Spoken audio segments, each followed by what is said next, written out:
I was 18 years old when I got married. I belonged to a very conservative family, a Baloch family, where good daughters never say no to their parents. My father wanted me to get married, and all I said was, if that makes you happy, I'll say yes. And of course, it was never a happy marriage.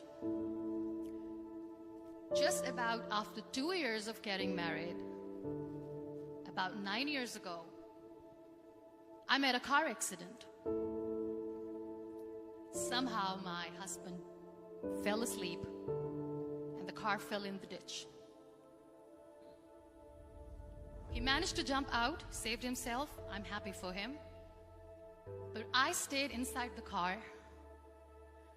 and I sustained a lot of injuries. The list is a bit long.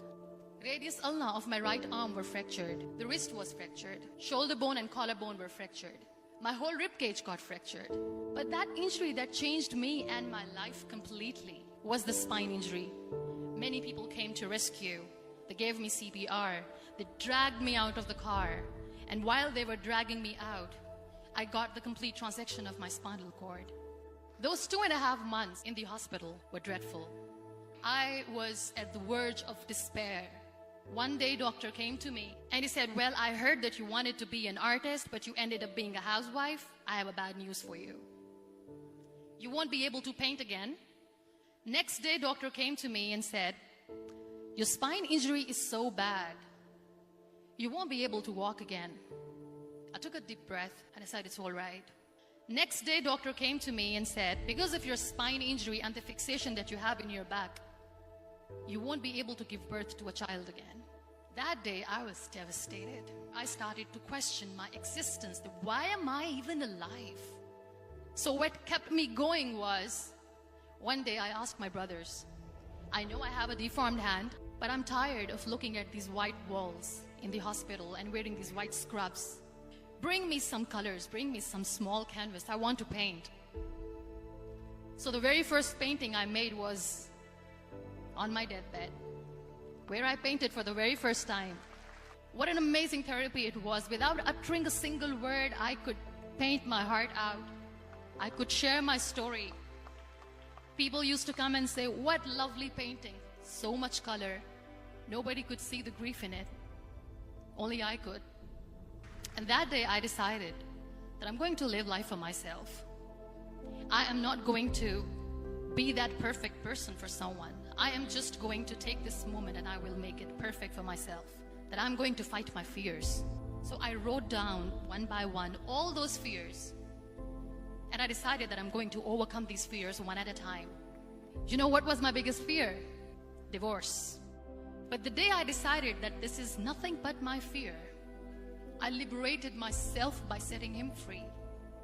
And I made myself emotionally so strong that the day I got the news that he's getting married, I sent him a text that I'm so happy for you and I wish you all the best. And he knows that I pray for him today. Number 2 was, I won't be able to be a mother again. And that was quite devastating for me. But then I realized there are so many children in the world, all they want is acceptance. So there is no point of crying, just go and adopt one. And that's what I did.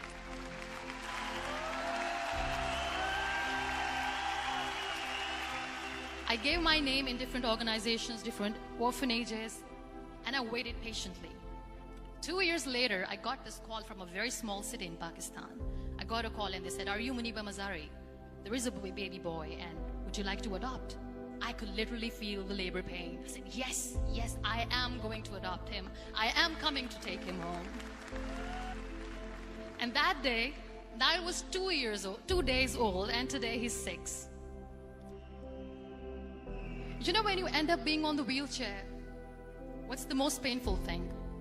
People think that they will not be accepted by the people because we, in the world of perfect people, are imperfects. So I decided to appear more in public. I started to paint. I have done a lot of modeling campaigns. I decided that I'm going to join the national TV of Pakistan as an anchor person. I became the National Goodwill Ambassador for UN Women Pakistan, and now I speak for the rights of women, children. I was featured in BBC 100 Women for 2015. I'm one of the Forbes 30 under 30 for 2016. So when you accept yourself the way you are, recognizes you. It all starts from within. We have this amazing fantasy about life. This is how things should work. This is my plan. It should go as per my plan. If that doesn't happen, we give up. I never wanted to be on the wheelchair. Never thought of being on the wheelchair. This life is a test and a trial, and tests are never supposed to be easy. So when you're expecting ease from life, and life gives you lemons, then you make the lemonade, and then do not blame life for that. It is okay to be scared. It is okay to cry. Everything is okay, but giving up should not be an option. They always say that failure is not an option. Failure should be an option, because when you fail, you get up, and then you fail, and then you get up, and that keeps you going. Embrace each and every breath that you are taking. Celebrate your life. Live it. Don't die before your death. Real happiness lies in gratitude. So be grateful, be alive, and live every moment.